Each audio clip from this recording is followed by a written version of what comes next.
The Dallas Mavericks drop another big important game as they fall to the Joel Embiid-led 76ers at home, 120 to 116. How can the Mavericks fix this before the playoffs, and what can they do to turn it around? Steph Curry and the Golden State Warriors take a big punch in the mouth to the Boston Celtics, probably their worst loss of this season.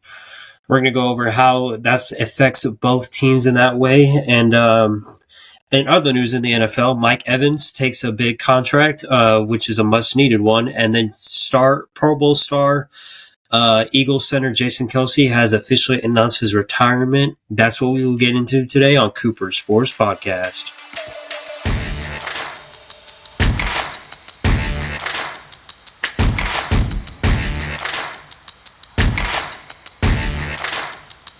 And you're now listening to Cooper Sports Podcast. I'm your host, Cooper Works, bringing you the best content from the NBA and the NFL right here on Spotify and YouTube. Thank you for listening and watching. All right, guys. Well, there's a lot that went on this weekend and today, including, I don't know how much of it I'm going to go over, but there's a lot of stuff that went on. We went on from... There's a few NBA games. There's a few NBA games. A couple things, big things happened. Some big NFL news, and yeah, there's just a lot to get into. So I'm gonna do as best as I can to wrap all that into this episode, and I'm gonna do the best that I can. But I'm just gonna give y'all what I think about each one. So cool. All right, let's get started. So as I mentioned last episode, I'm back on the grind now.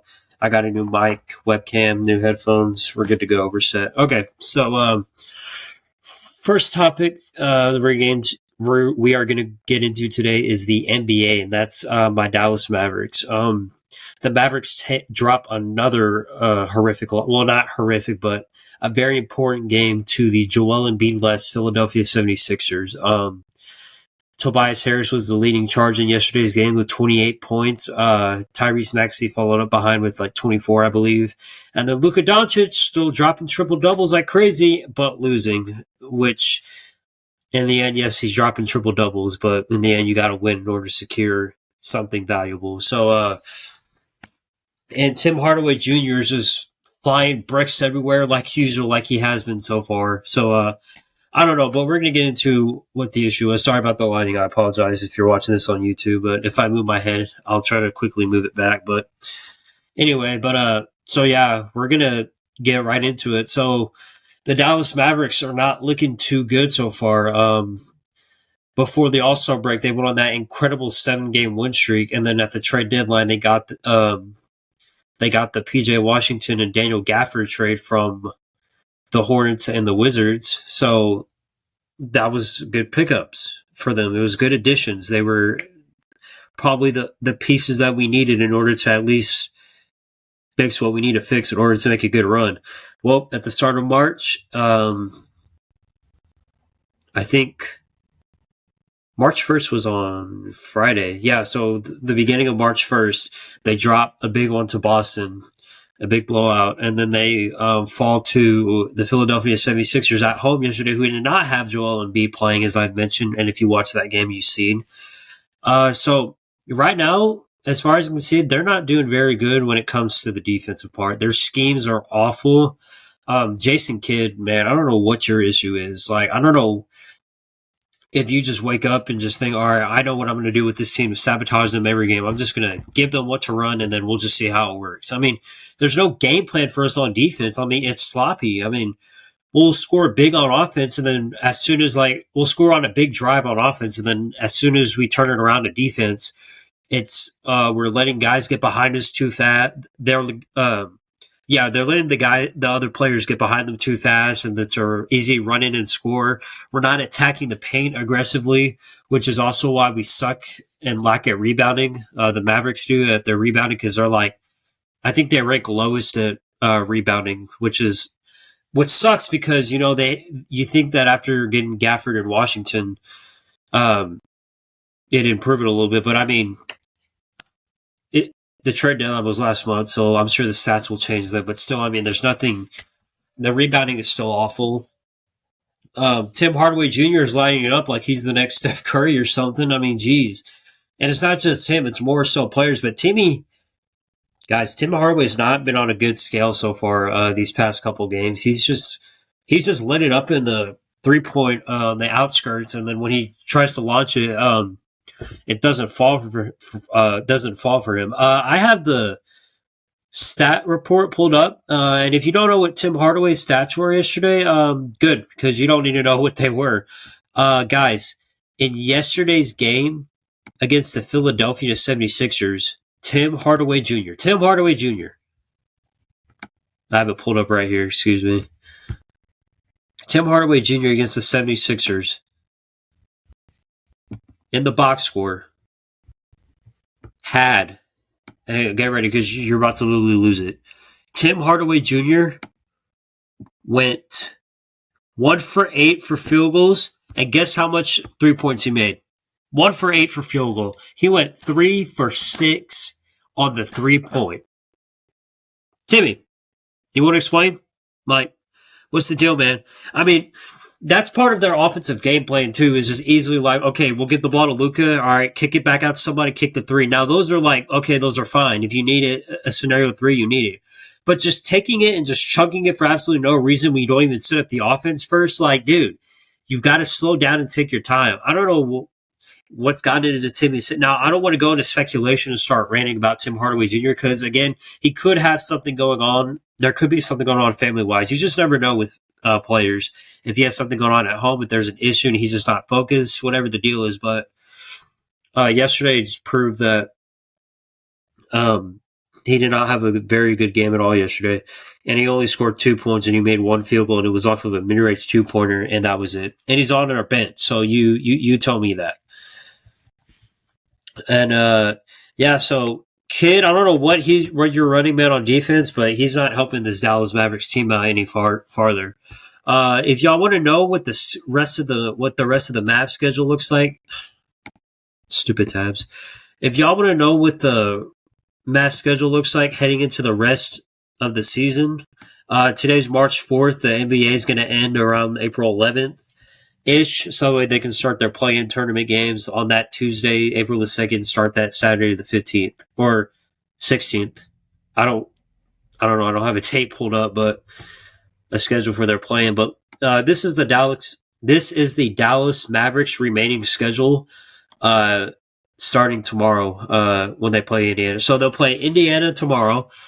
Then they'll play Miami, Detroit, Chicago, Golden State, OKC, the Nuggets, Spurs, Jazz back-to-back, the Kings back-to-back,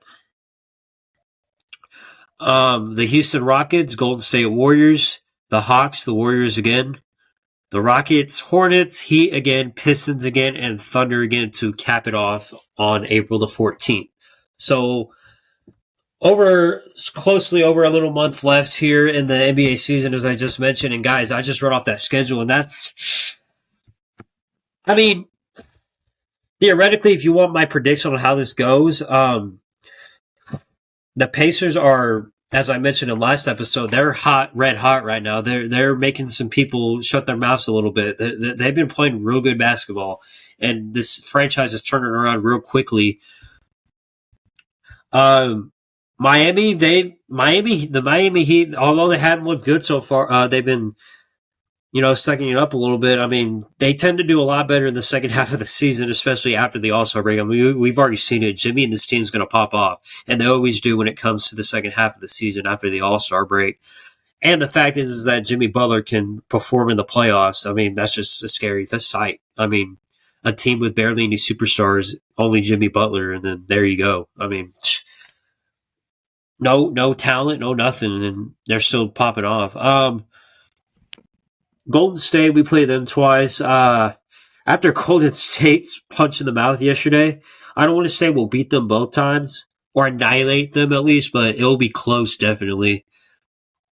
Because after yesterday's game, they're definitely going to want to turn it around. I mean, I'm going to get into their game later, but that was a piss poor performance. I mean, goodness. It was so bad I turned it off. Like, I couldn't even watch it. I felt bad, but goodness. They do run into the Nuggets, and they're the third seed right now, so they're playing pretty good. And then they play Sacramento, who's who's took a downturn a little bit, not too bad, but they've taken a little downturn since last season. Of course, they had that good run into the playoffs to only get eliminated by the Warriors, which they took it to 7 games, but it took it a little toll. Another one is the Thunder. The Thunder have been playing real good, and they had a great performance last night against the Phoenix Suns. And so they've been playing really good basketball. This trio of Chet, Shai, and I don't even know who else is on that team. Lou Dort. Who's that other? I don't even know that roster. I know who it is, but I just keep forgetting who it is. But anyway, they've been playing some pretty good lights out basketball. So it's only a matter of time. But anyway, so that's just me naming off their schedule. And so that's pretty tough if you include a couple of those teams. And so there's not much time left. I mean, Jason Kidd's got to gather the troops and think of something. Oh, and speaking of Jason Kidd and all, I don't know if he has player likeness or if he just prefers which players he wants to play more. But I mean, geez, give Gafford more minutes. Stop giving THJ off the bench. He only had 15 minutes yesterday, THJ. But I mean, goodness, man. Start giving some of these guys who haven't been playing, give them minutes and see if they can contribute. Because the only bench player that I saw that came in yesterday, besides THJ and all that, was and Gafford was Dante Exum. That was it. No one else. I know somebody named Jaden Hardy's looking for some minutes. Kid, if you just give him the minutes like he contributed last season, he could actually do something for this Mavs team. But the fact is that you like player likeness over anything in the world, you're not doing anything. So is Kid going to lose his job before the playoff season start? I could see it happening. I could not see it happening. I don't know how Mark Cuban likes to do that type of stuff, but if he doesn't at least get them to the 7th seed in the play-in, I mean, if we even get knocked, look, I tweeted this yesterday. If the Mavs somehow get knocked out of the play-in seeding, like as far as like they don't even make it to the playoffs or the play-in games to at least compete in the play-in, I wouldn't even be upset. I would just say, kid, pack your stuff up, get out of here. Oh, and THJ, you're going to find a new home. I mean, we can't keep doing this every week. And to top it all off, we had an 11-0. They had an 11-0 run to start off the first 2 minutes of the quarter. After that, it went straight downhill.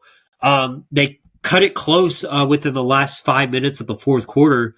But, I mean, they can't keep doing that day in and day out because when it comes to the playoffs,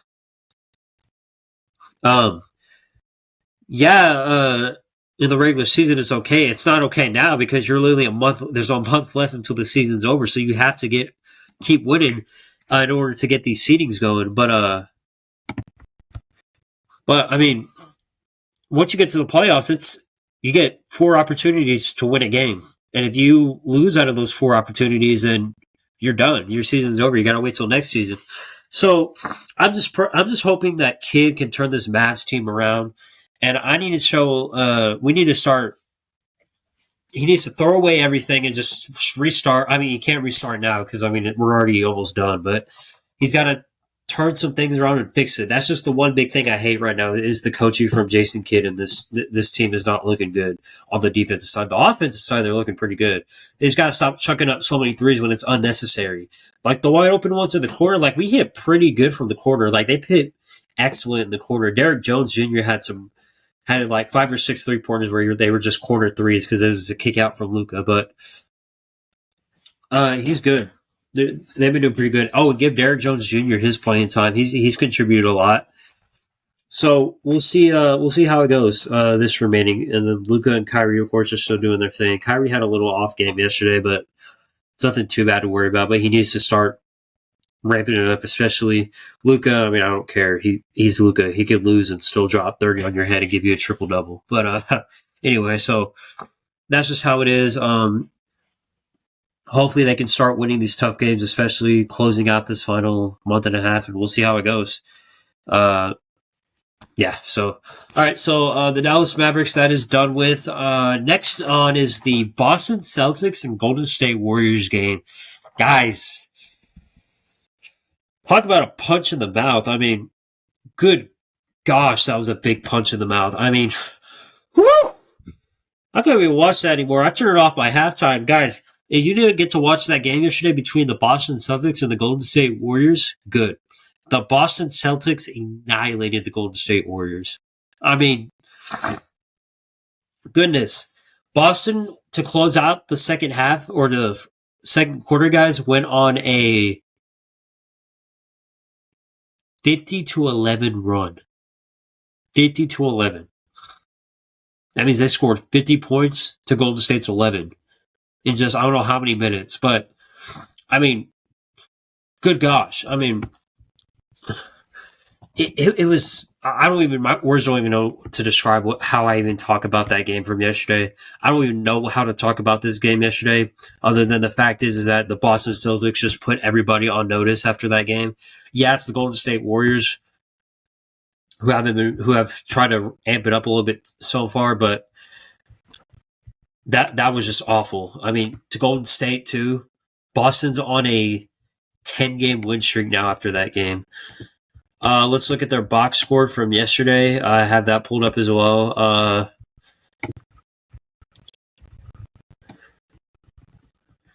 Jason Tatum scored 27 points. He was 4 for 5 for 3.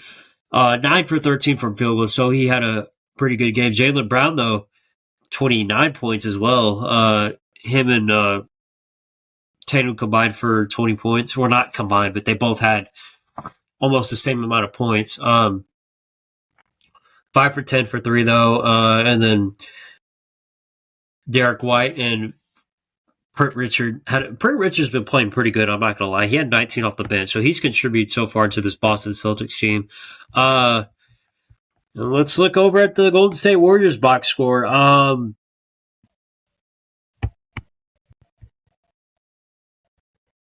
Yeah. Draymond 6, Kuminga 6, Steph Curry 4, Klay Thompson 6. Moses Moody, 11 points.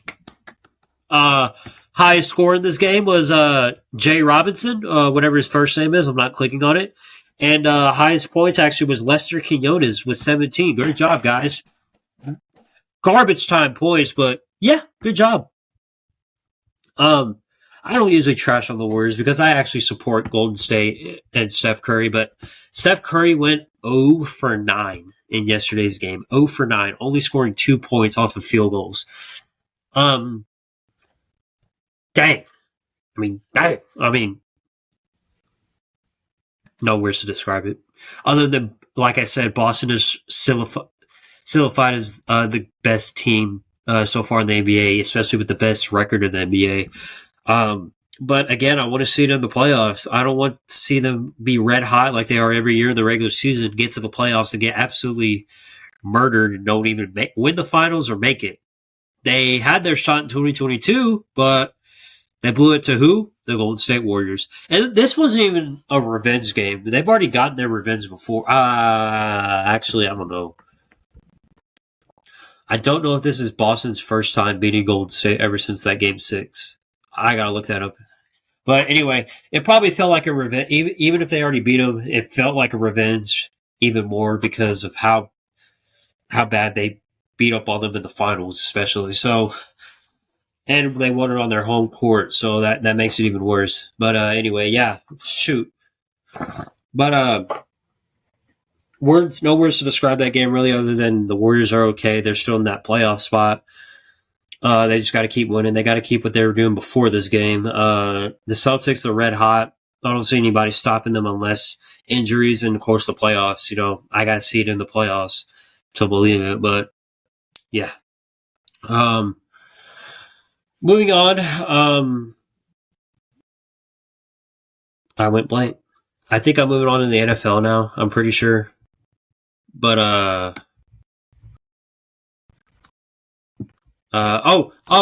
forgot. There's another thing I forgot to mention. LeBron James finally hit 40,000 points. Hey.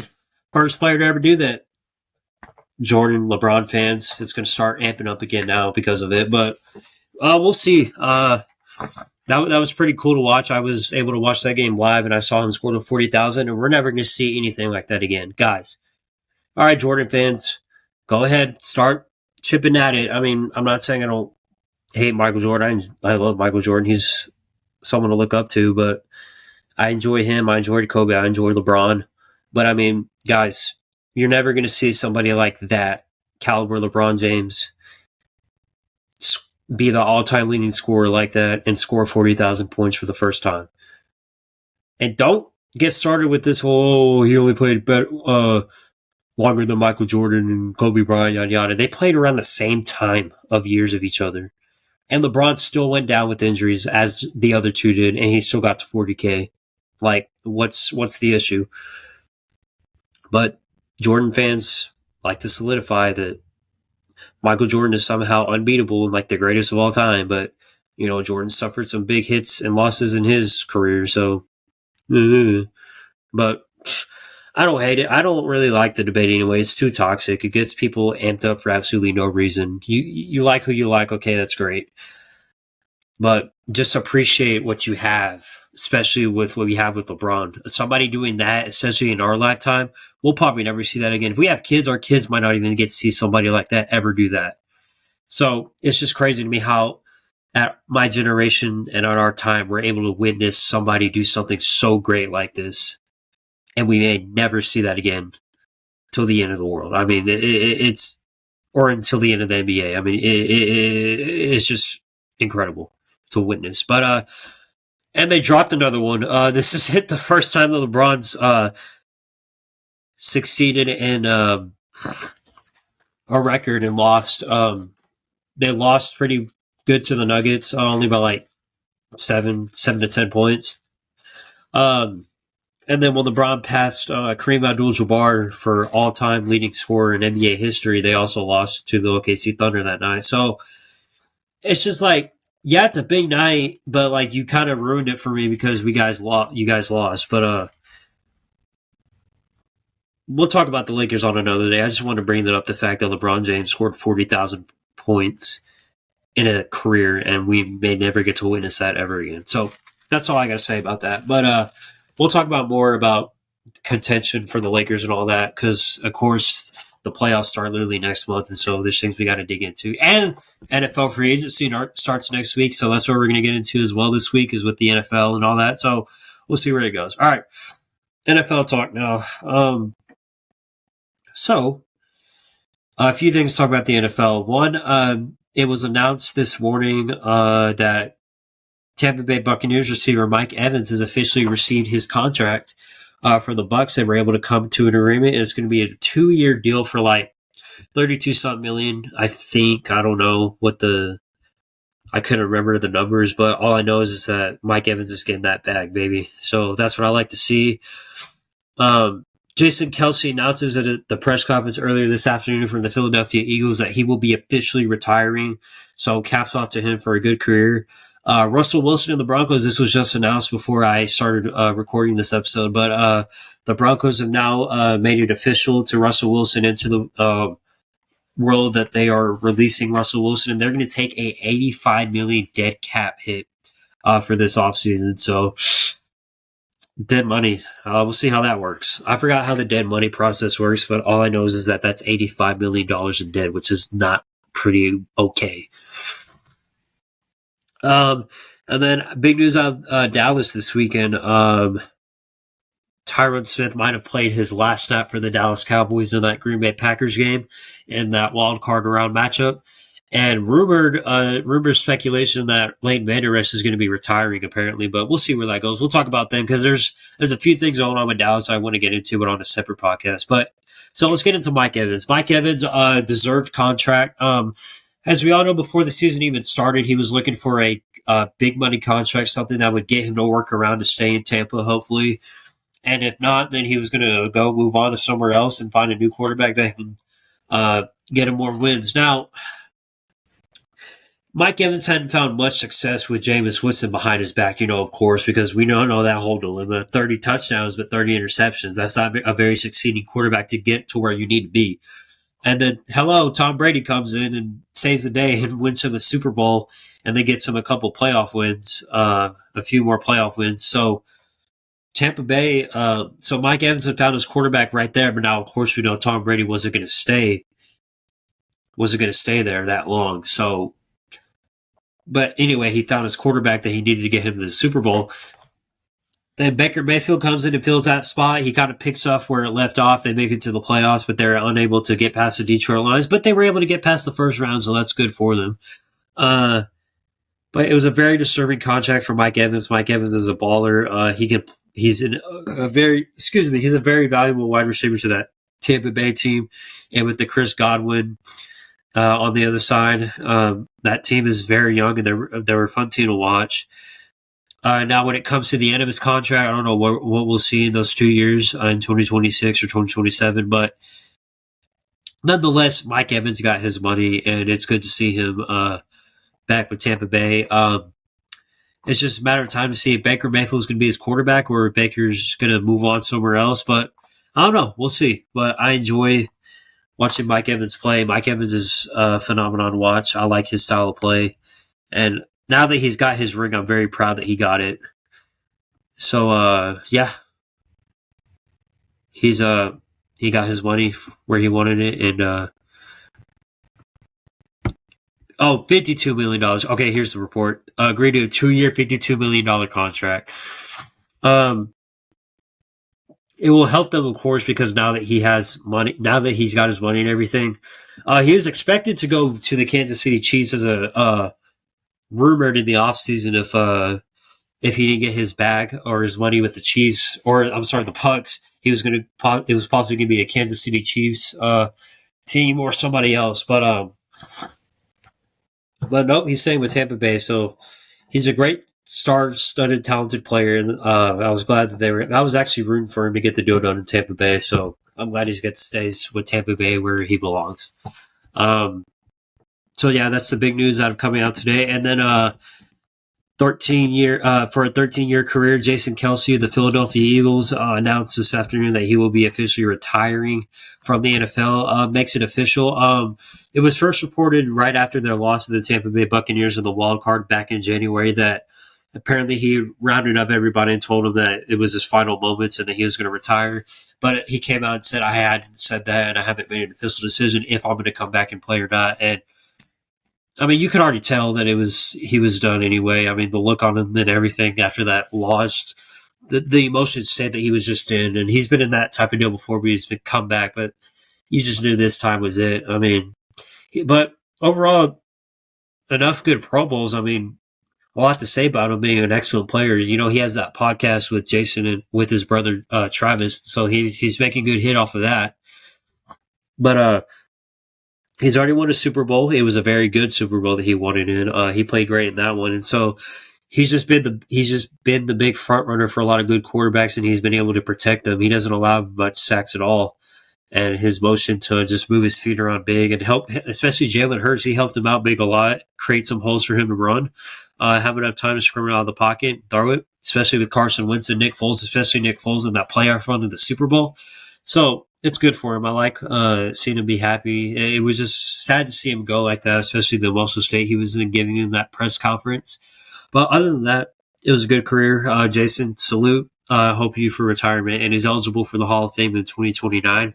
Because if you don't know, the procedure is after you retire, you got to wait 5 years to be inducted. And I'm sure Jason Kelce will be that first ballot Hall of Famer to get the door knock in 2029. So, yeah, so we'll see. By the way, with the Mike Evans thing, the free agent market for the wide receivers, we're going to see how that looks, especially going into next week. But I'm excited for the NFL free agency and seeing how that goes. Okay.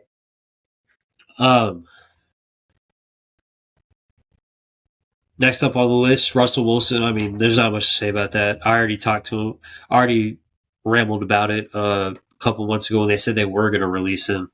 But now it's official; they are going to release him. It just sucks because that probably had to been like that was really one of the worst trades of all time, and one of the worst trades I've seen ever. I mean, holy crap, that was an awful trade. I don't remember everything, but they gave up a lot of assets and a lot of draft picks. But anyway, that ordeal is done. Russell Wilson won't be returning. He's going to go find a new home, or he could retire.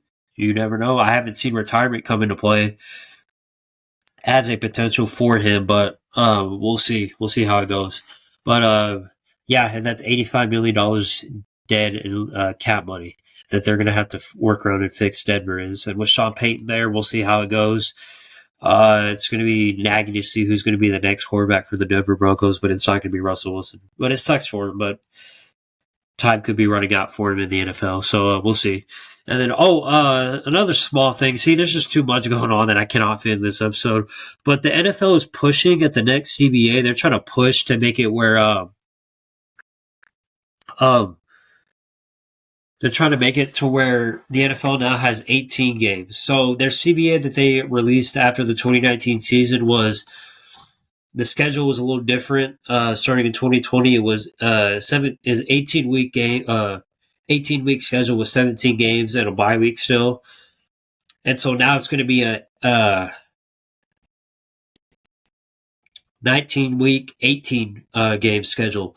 So that means the Super Bowl, everything's going to be pushed back. So it's going to be different. But, I mean, I hear that they're supposed to be getting 2 buys out of this if they do. Apparently they said they plan on doing it, but we'll see how it goes. The bye weeks are supposed to come into factor, and that's a big thing. But rest is a big thing for these guys, especially now than ever. But they're supposed to be getting 2 bye weeks apparently, so that'll be pretty good because you can't go 18 games without another bye at least.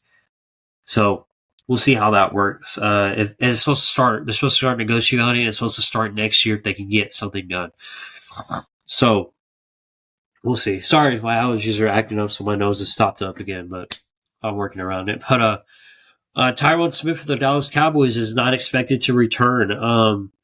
I saw this one coming. Tyron Smith is within a cap issue with us. We're supposed to release him or let him go. If we let him walk, we save money, which is what we need to say because the Cowboys are always somehow below cap space when we get to free agency every year, and then we have to do some dumb move to get rid of somebody, which this move is smart because, Tyron Smith has been an excellent factor to Dak Prescott. He's held his ground with Dak and Tony Romo. He's helped them out both. He's standing his ground. He's a great offensive lineman with a good PR grade that has done nothing but be a good bodyguard. But in the end, it was just his injuries every season that got to us. And that's why the Cowboys have had such a struggling offensive line all the time is because they can't stay healthy. Take me back to that 2016 line, man, and oh my gosh, we'll be set. We'll be good. But overall, it was good. It was a good offensive lineman, but everybody has a good run until it's their final one. And Tyron Smith with the Cowboys, it's his final run. So, they said they're going to try to work around a deal maybe to see if they can get him to stay. But both sides have met, and I think that this is it. And so it's looking like it that he will not be returning to the Dallas Cowboys. The thing I see about this, though, that it shouldn't be a big problem.